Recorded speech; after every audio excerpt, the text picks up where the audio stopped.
Western Ghats, Pullachiyil, India's first no wall sharing senior living apartments, lowest maintenance cost. நீங்க நினைச்சு பார்க்க முடியாத life, நீங்க நினைச்சு பார்க்காத விலையில just ₹30 lakhs. ஒரு பாடல் எங்க முக்கியத்துவம் பெறுது அப்படின்னா அதனால ஒரு நன்மை பயக்கும் போது அது முக்கியத்துவம் பெறுது. இப்போ நம்ம வெறுமனே ஒரு காதல் பாடல் பண்ணுறப்போ அது ஹிட் ஆகும் போது செகண்டரி. ஆனால் இந்த மாதிரி ஒரு நிகழ்வு நீங்கள் சொன்னீங்களே, இப்போ அந்த சம்பவம் நீங்கள் வெறுமனே ஒரு 4 வரி கவிதையாக எழுதி நீங்கள் ஃபேஸ்புக்கில் எதுலேயே போடுறப்போ அது ஒரு 4 பேரை சென்றடையுதுன்னா பாடலில் வரப்போ ஒரு 40 பேர் 400 பேர் சென்றடையும். இப்போ ஆல்பம் சாங்னா நம்ம ஏதோ ஒரு 10ஓடு 11 பண்ணுறது கிடையாது. அதனுடைய உட்கருத்து பார்த்தீங்கன்னா பேசப்படணும். வார்த்தைகள் எழுதுவோம், உடனே வார்த்தைகள் கரெக்ட் பண்ணுவார். அங்கேயே ஒரு பாக்கியராஜ் சார் பண்ணுறோம். இப்போ நம்ம அவர் ஒரு பண்ணுறப்போ டியூன் பண்ணுறப்போ இப்போ நான் செஷனில் உட்காந்துருக்கேன், நான் எழுதுவேன், இல்லை இப்படி வேறு மாதிரி பண்ண செய் அப்படின்னு சொல்லிட்டு டக்குன்னு தப்பையில் வாசிப்பாங்க, சொல்லிடுவாங்க, எல்லாமே டக்குன்னு ரெக்கார்டும் பண்ணிவிடுவாங்க. ஒரு மியூசிக் டைரக்டர் ஜவஹர்னு ஒரு மியூசிக் டைரக்டர் இருக்காரு.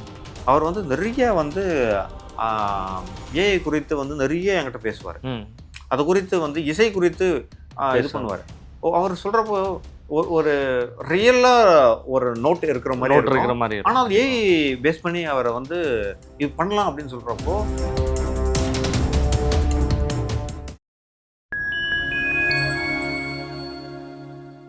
ஃபைன் டைம் சினிமாவோட ஒரு ஸ்பெஷல் இன்ட்ரியில் இன்றைக்கி நம்மளுடைய ஒரு ஸ்பெஷல் கெஸ்ட்டாக தமிழ் சினிமாவில் உள்ள கவிஞர்கள் ஒருவராக இருக்கக்கூடிய செந்தமிழ் சீனிவாசன் இணைந்துள்ளார். கேட்பதற்கான கேள்விகள் நிறைய இருக்கு. வாருங்கள் நிகழ்ச்சிகள் சொல்லலாம். வணக்கம். இப்போ நம்ம சாங்ஸ் நீங்கள் பண்ணதுலேயே என்னென்ன படங்களுக்கு இது வரைக்கும் நீங்கள் சாங்ஸ் பண்ணியிருக்கீங்க? ஆல்பம் சாங்ஸில் அசிஸ்டன்ட் டைரக்டர்ஸ்க்கான சாங்ஸ் பண்ணியிருக்கீங்க. அந்த நெகிழி பற்றி வெளிவந்த சாங்ஸ்லாம் ரொம்ப வைரலாக போன சாங்ஸ். இது மாதிரி ஒரு சுச்சுவேஷனில் நடக்கக்கூடிய சொசைட்டியில் அன்னைக்கு அது தேவை அப்படின்னு சொல்லி இருக்கும்.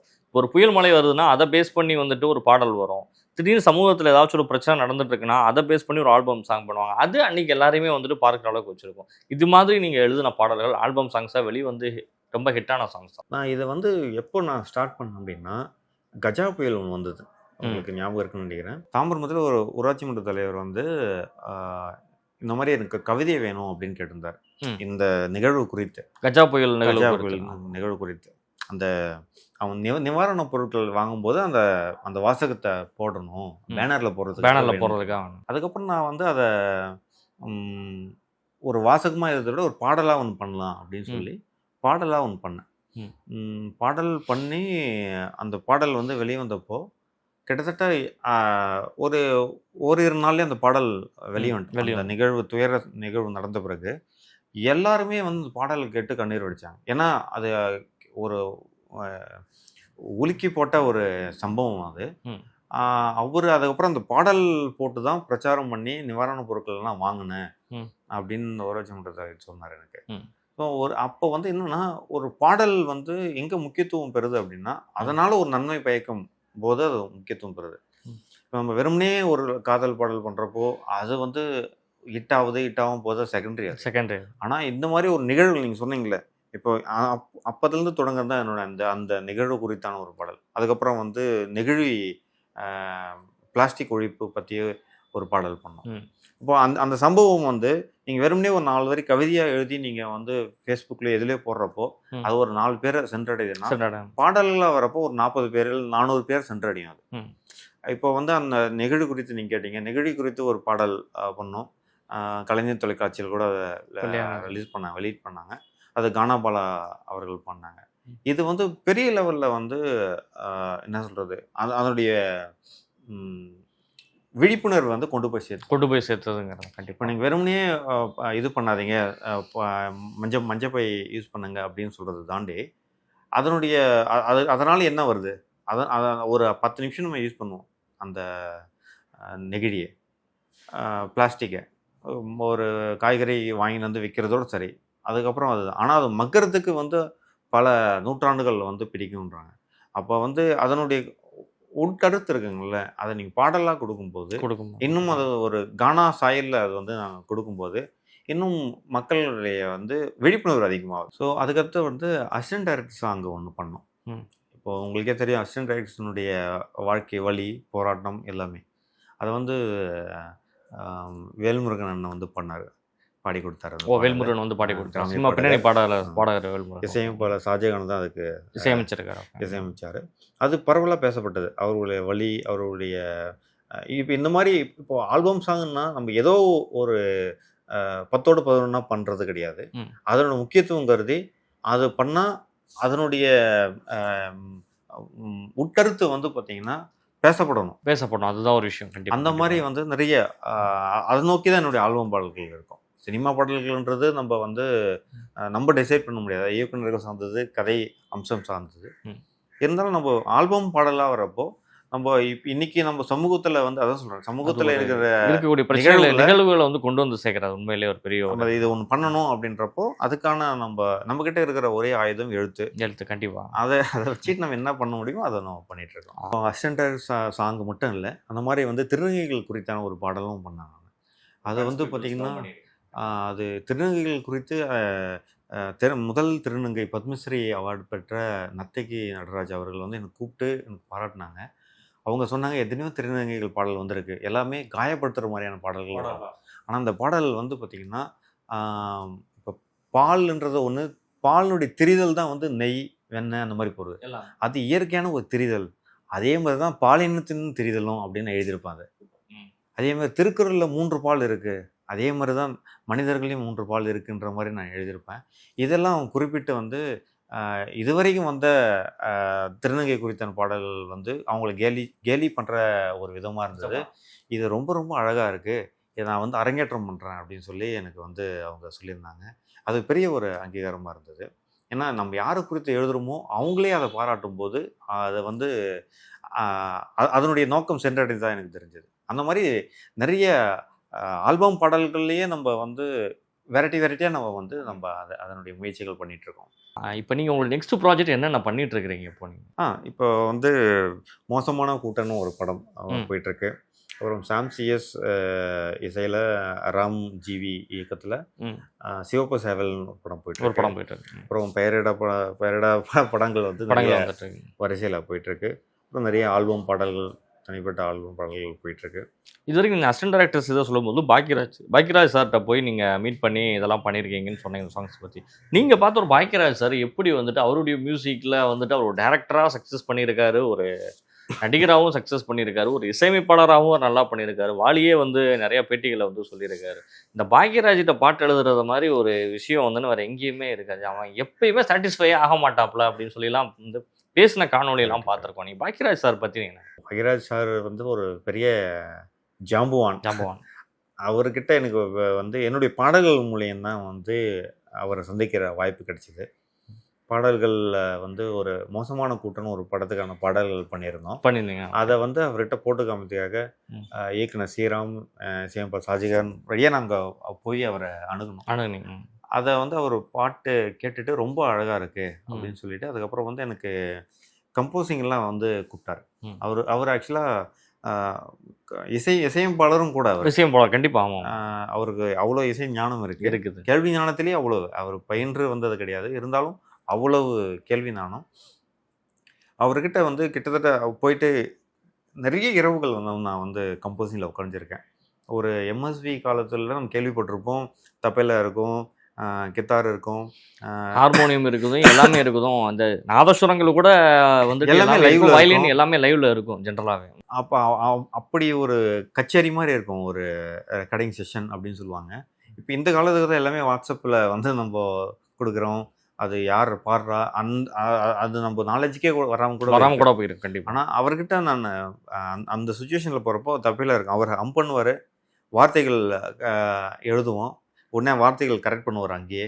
ஒரு பாக்கியராஜ் சார் வந்து பண்ணுறோம். இப்போ நம்ம அவர் ஒரு ஹம் பண்ணுறப்போ, டியூன் ஹம் பண்ணுறப்போ, நான் இப்போ நிறைய செஷனில் உட்காந்துருக்கேன், நான் எழுதுவேன், இல்லை இப்படி வேற மாதிரி பண்ண செய் அப்படின்னு சொல்லிட்டு அதை கரெக்ட் பண்ணிட்டு உடனே அவர் ஜெயின் ஒரு அண்ணா இருப்பார், ஹார்மோனியம் வாசிப்பார், அவரை உடனே ஹம் பண்ணுவார். அதை அப்படியே டக்குன்னு தப்பையில் வாசிப்பாங்க, சொல்லிடுவாங்க, எல்லாமே டக்குன்னு ரெக்கார்டும் பண்ணிடுவாங்க. ஒரு பல்லவி டக்குன்னு ஒரு 1/2 hour ரெக்கார்ட் ஆகிடும். ரொம்ப ஆச்சரியமாக இருக்கும்.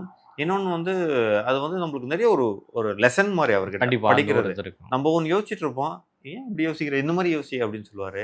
ஸோ அந்த மாதிரி அவர்கிட்ட எனக்கு தூங்காத இரவுகள் வந்து எனக்கு அவ்வளோ இருக்கு. எனக்கு எக்ஸ்பீரியன்ஸ் நிறைய கண்டிப்பாக நிறைய இருக்கு. ஸோ அவர் வந்து அவருக்கு அதுக்கப்புறம் வந்து இந்த அசிஸ்டன்ட் சாங் எழுதணுன்னே அசிஸ்டன்ட் சார்ந்து அவருக்கு வந்து ஒரு பாடல் எழுத வாய்ப்பு எனக்கு கிடைச்சது. கண்டிப்பா நிச்சயமா பைரஸ் சார் பற்றி இப்போ வந்து அவர் வந்து எழுத்தாளர் சங்க தலைவராக இருக்கிறப்போ எழுத்தாளருக்கு என்னென்ன சப்போர்ட் பண்ணார் செஞ்சார் என்ன மாதிரி அவருடைய புகழ் பாடுற மாதிரி ஒரு பாடல் பண்ணி அவருடைய ஜனவரி மாதம் அவருடைய பிறந்த நாளுக்கு வந்து ரிலீஸ் பண்ணோம். அதுவும் அவர் பார்த்துட்டு ரொம்ப அழகாக இருக்குன்னு சொல்லிட்டு எனக்கு வாய்ஸ் நோட்லாம் போட்டிருந்தாரு. அது மாதிரி வந்து அவருக்கும் அவர் எப்பவுமே வந்து அதான் சொல்கிறேன், கவிஞர்கள் படைப்பாளிகள் எழுத்தாளர்கள் வந்து அவ்வளோ போட்டுருவார். கண்டிப்பாக நீங்கள் சாதாரண ஒரு புத்தகம் எடுத்துகிட்டு போனீங்கன்னா அதுதான் உங்களுக்கு அந்த அந்த அவருடைய வீட்டினுடைய கதனுடைய திறவுகோலாக இருக்கும். புத்தகத்தை காமிச்சா திறந்துடும் அந்த கதவு. அவர் ஈஸியாக உங்களுக்கு அப்பாயின்மெண்ட் கொடுத்துருவார். நீங்கள் 2 நாள் இருக்கணும் 3 நாள் இருக்கணும், இல்லை அவருடைய பிஏ பார்க்கணும் அப்படின்னு இல்லை, புத்தகத்தை பார்த்தா வந்து அவர் சந்திச்சிருவார். அந்த மாதிரியான ஒரு மாமனிதர் அவர். விஜய் ஆண்டனி பற்றி நான் விஜய் ஆண்டனி சார் வந்து பார்த்தீங்கன்னா ஆரம்ப காலகட்டத்திலேருந்து வந்து அவருடைய பாடல்கள் எனக்கு பிடிக்கும். அவர் தான் புதுசாக ஆத்திச்சூடியே புதுசாக பண்ணலாம் அப்படின்னு இது மாதிரி பண்ணுவாங்களா. அந்த ரேப்புன்ற வடிவம் வந்து இன்னைக்கு பரவலாக பேசப்படுது. அப்போ வந்து இந்த ரேப்புன்ற வடிவத்தை வந்து அவர் கையாண்ட விதம் இருக்குங்கள, அது அவ்வளோ அழகாக இப்படி பண்ணலாமா அப்படி, அதாவது தமிழ் வார்த்தைகளே இந்த மாதிரி பண்ணுவார் அவர். நாக்குமுக்க சாங்கெல்லாம் வந்து பார்த்தீங்கன்னா அதில் அவ்வளோ அர்த்தம் இருக்கும். ஆனால் நம்மளுக்கு மியூசிக்கலாக தோணும், அதில் வந்து கண்ணகி பற்றிலாம் வரும். ஓகே இந்த மாதிரி பண்ணியிருக்காங்களே அப்படின்னு அவர் வந்து ரொம்ப எனக்கு தெரிஞ்ச இசையமைப்பாளர்களில் லிரிக்குக்கு வந்து முக்கியத்துவம் கொடுக்குற அவர் வந்து ரொம்ப ரொம்ப ஒரு லிரிக்குன்னே வந்து அவர் வந்து மெனக்கெடுவார். இது அழகாக வரணும் செய்யணும் அப்படின்ற மாதிரி. ஸோ அவரு கூட வந்து நான் சலீம்னு ஒரு படத்தில் வந்து நான் வந்து ஒர்க் பண்ணுற வாய்ப்பு இருந்தது. ஆனால் ஒர்க் பண்ண முடியாமல் விஜய் ஆண்டனி ஹீரோ பண்ணியிருந்தார்னு நினைக்கிறேன். ஆமாம், விஜய் ஆண்டனி ஹீரோ பண்ணியிருந்த படம் தான். அப்புறம் அது வந்துச்சு. அதுக்கப்புறம் தொடர்ந்து அவர் பயணங்கள் போயிட்டு இருக்கு. இணைவோம் கண்டிப்பாக. என்னால் அது அவர்கிட்ட பிடிச்சது அது அழகாக வந்து அந்த லிரிக் செலக்ட் பண்ணுற விதம்லாம் அழகாக இருக்கும். ஏதோ ஒன்று அப்படின்னு செலக்ட் பண்ணுறாரு. நீங்கள் எழுதுகிற ஆல்பம் சாங்ஸ்லாம் மேக்ஸிமம் வந்துட்டு கானா பாலாவை யூஸ் பண்ணுறது, வேல்முருகன் யூஸ் பண்ணுறது, இது மாதிரி கானா பேஸ் பண்ணி இந்த பாடல்களை வந்துட்டு வடிவக்கூடிய நல்லா பாடக்கூடிய பாடல்களாகவே நீங்கள் தேர்ந்தெடுக்கலாம். காரணம் என்ன அது? இப்போ பாடல்கள் தன்மை சார்ந்து தான். இப்போ பார்த்தீங்கன்னா ஆல்பம் சாங்லேயும் நிறைய இப்போ காதல் பாடலும் பண்ணியிருக்கேன். இப்போ யாரோ அப்படின்னு ஒரு சாங் இருக்குது. ஸோ அது எல்லாமே வந்து பார்த்தீங்கன்னா ஒரு காதல் பாடல்னா அதுக்கு யாரை பாட வைக்கலாம் நமக்கு தெரியும். ஸோ அந்த மாதிரி இப்போ கிராமிய பாடகர் வேல்முருகன் அண்ணவனாக இருக்கட்டும், இவர் கானா பாலா அவர்கிட்ட, ஏன்னா அவங்க குரலில் வந்து ஒரு கானத்தன்மை இருக்குது. அது வந்து நம்ம இப்போ இயல் தமிழில் எழுத விட நடைமுறை தமிழில் எழுதுறப்போ நம்மளுக்கு ஈஸியாக புரியுற மாதிரி அவங்க நான் வந்து அந்த பிளாஸ்டிக் ஒழிப்பு சாங்லேயே நான் வந்து நெருகழி அப்படின்னு எழுதிருந்தேன். அவர் வந்து அவர் வீட்டுக்கு கூட்டின்னு போயிட்டாரு. கனவுல இன்னைக்கு ரெக்கார்டிங் இருக்கு, ஆனால் அவர் வீட்டுக்கு கூட்டின்னு போயிட்டாரு. என்ன பண்ணணும் இல்லைப்பா, இது வேற மாதிரி நம்ம பண்ணலாம், நம்ம இப்படிலாம் பண்ணா புரியாது மக்களுக்கு அப்படின்னு நான் எழுதின கண்டிப்பா. அப்புறம் கூட்டின்னு போயிட்டு வேற மாதிரி பண்ணலாம் அப்படின்னு சொல்லி, ஸோ நாஸ்தியாச்சுடா அப்படின்னு வைக்கலாம் அப்படின்னு சொல்லிட்டு முதல்ல அந்த சாங்ல அந்த வேர்டு ஒரு நாஸ்தி ஆச்சுறாங்க. கண்டிப்பா இது நான் ஃபர்ஸ்ட் லைனில் நாஸ்தி ஆச்சுறாங்க. முதல்ல அவர் நாஸ்தின்னு ஆச்சு, ஆமா தானே உண்மை தானே, அப்போ நாஸ்தி ஆச்சு அப்படின்னு. ஸோ அந்த மாதிரி ரியாலிட்டியாக அவங்க யோசிப்பாங்க. இப்போ வேல்முருகன் சொன்னப்போ வேல்முருகன் வாய்ஸில் கிராமியத்தன்மை இருக்கும். இப்போ அக்காக்கள் குறித்து ஒரு பாடல் பண்ணோம் நாங்கள். அக்காக்கள் குறித்து எந்த பாடலுமே வந்தது கிடையாது. அக்காக்களுக்கும் தம்பிகளுக்கும் ஒரு முறையான ஒரு பாடல் பண்ணுறப்போ அவர் வாய்ஸ் நல்லா இருக்குன்னு சொல்லிட்டு இசையமைப்பாளர் சொன்னார். அப்போ அவர் பாடுறப்போ அதில் வந்து உங்களுக்கு சோகம் கலந்த ஒரு இது உங்களுக்கு வந்துடும் கண்டிப்பாக. இப்போ அதுதான் அந்த கிராமிய மண்ணுக்கான ஒரு அவர் அப்பா பாடலாக இருக்கட்டும், எது அவர் பாடினாவே அதில் வந்து உருக்கம் இருக்கும் உங்களுக்கு. அதே அந்த மாதிரி துள்ளல் இசை பாடல் பண்ணாலும் அதில் ஒரு உருக்கம் இருக்கும். அதான் அது நம்ம எடுத்து வீட்டுக்கார பாடுறாரா அப்படின்ற அந்த இணக்கம் இருக்கும் அவங்களுக்கு. அதுதான் அவங்களுடைய வெற்றி. அதனால அவங்கள வந்து நம்ம என்னுடைய பாடல் அதாவது அவங்க குரல்ல பதிவாகிற வாய்ப்பு கிடைச்சதுனால இருக்கும். அதை தாண்டி நிறைய ஆல்பம் பாடல்கள்லாம் இப்போ நம்ம காதல் பாடல்கள் அதெல்லாமே நிறைய வந்துட்டு பண்ணிக்கிட்டே தான் பல இருக்கு. பாடல்கள் வச்சு தான் பண்ணிட்டு இருக்கோம். இப்போ ஏஐ டெக்னாலஜியோட டெவலப்மெண்ட்டுக்கு அப்புறம் வந்துட்டு யாருடைய வாய்ஸ் ஆனாலும் வந்துட்டு இப்போ நடிகர்களே பார்த்தீங்கன்னா வந்துட்டு சிரஞ்சீவியோட வாய்ஸை கூட இப்போ யூஸ் பண்ணக்கூடாதுன்னு ஏஐல சொல்லிட்டு இருக்காங்க. ஒரு பக்கம் வந்து தீபிகா படுகோனாவுடைய வாய்ஸ் வந்து ஏஐ டெக்னாலஜி பயன்படுத்திட்டு இருக்கு. வரிகள் நம்ம கொடுக்கக்கூடிய ஸ்கிரிப்ட் வந்துட்டு எந்த வாய்ஸாகவும் வந்து நம்ம வாழலாம். ஏஐ டெக்னாலஜி வந்துட்டு வார்த்தைகளையும் வந்துட்டு ஜாலங்களையும் வந்துட்டு மாற்றுற அளவுக்கு எல்லாமே டெக்னாலஜி வளர்ந்துருக்கு.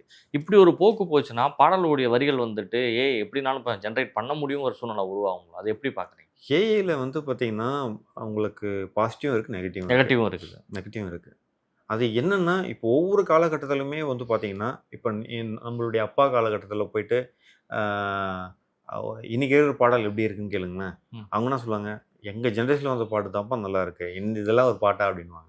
இப்போ தாத்தா காலத்தில் கேட்டால் தியாகராயர் பாகவதர் காலத்தில் அன்னைக்கு இருந்த மியூசிக் டைரக்டர் எஸ்.எம். சுப்பானாயோட காலத்தில் வந்துட்டு அன்னைக்கு இருக்க விஸ்வநாதன் ராமமூர்த்தி அந்த ஒரு காலம் எப்படி போட்டாங்க, இன்னைக்கு என்னப்பா அப்படின்வாங்க. இது எல்லாமே நம்ம அந்த ஜென்ரேஷன் கேப் தான் அது. இப்போ இன்னைக்கு வந்திருக்கு ஏஐ ஒன்று வந்திருக்குன்னா அதை கூட நம்ம அடாப்ட் பண்ணிக்கணும். நிறைய விஷயங்கள் எளிமையாக்குது, அது எல்லாமே இருக்குது. அதில் வந்து நெகட்டிவ் இருக்குன்னா காப்பிரைட் விஷயங்கள் வந்து நிறைய இருக்கு. இப்போ நீங்கள் ஒரு விஷயம் யோசிக்கிறீங்க, அதே மாதிரி அதையே வந்து அவங்க ரிப்பீட் பண்ணுறதுக்கான வாய்ப்புகள் இருக்கு. இப்போ இது வளர வளர இது நம்ம தடுக்க முடியாது, டெக்னாலஜி தொழில்நுட்பத்தை நம்ம தடுக்க முடியாது. ஆனால் அது வளர்றப்போ அதன் கூட சேர்ந்து நம்ம எப்படி நம்ம வந்து அதில் ஒரு புதுமையை புகுத்தணும், அதை பயன்படுத்தி எப்படி நம்ம புதுமையை புகுத்தணுன்ற அதை முழுமையாக விலக்கி வைக்க முடியாது. இப்போ எனக்கு வந்து ஒரு மியூசிக் டைரக்டர் வந்து ஜவஹர்னு ஒரு மியூசிக் டைரக்டர் இருக்காரு. அவர் வந்து நிறைய வந்து ஏஐ குறித்து வந்து நிறைய என்கிட்ட பேசுவார். அது குறித்து வந்து இசை குறித்து இது பண்ணுவார். அவர் சொல்கிறப்போ ஒரு ரியலாக ஒரு நோட் இருக்கிற மாதிரி, ஆனால் ஏஐ பேஸ் பண்ணி அவரை வந்து இது பண்ணலாம் அப்படின்னு சொல்கிறப்போ இவ்வளோ, அதாவது அது வந்து ஒரு பாசிட்டிவாக தான் நம்ம பார்க்கணும். அது இப்போ நீங்கள் சொல்கிறீங்க, இப்போ எஸ்பிபி சார் வந்து நம்மளை விட்டு போயிட்டாரு. இப்போ அவருடைய வாய்ஸ் வேணும் அப்படின்னா நம்ம பயன்படுத்திக்கலாம் கண்டிப்பாக. அதுக்கான வாய்ப்புகள் இருக்குது. அது வந்து பாசிட்டிவாக தான் பார்க்கணும். ஆனால் அதை நம்ம எப்படி நம்ம வந்து இப்போ அதை இல்லீகலாக யூஸ் பண்ணுறப்போ தான் அதனுடைய பிரச்சனையே வர்றது தான். நிச்சயமாக வந்து உங்களுடைய நேரங்களை ஒதுக்கி வந்து ஃபைன் டைம் சினிமாவுடைய பல்வேறு கேள்விகளுக்கு பதில் தந்தமைக்கு நன்றி. மிக்க நன்றி.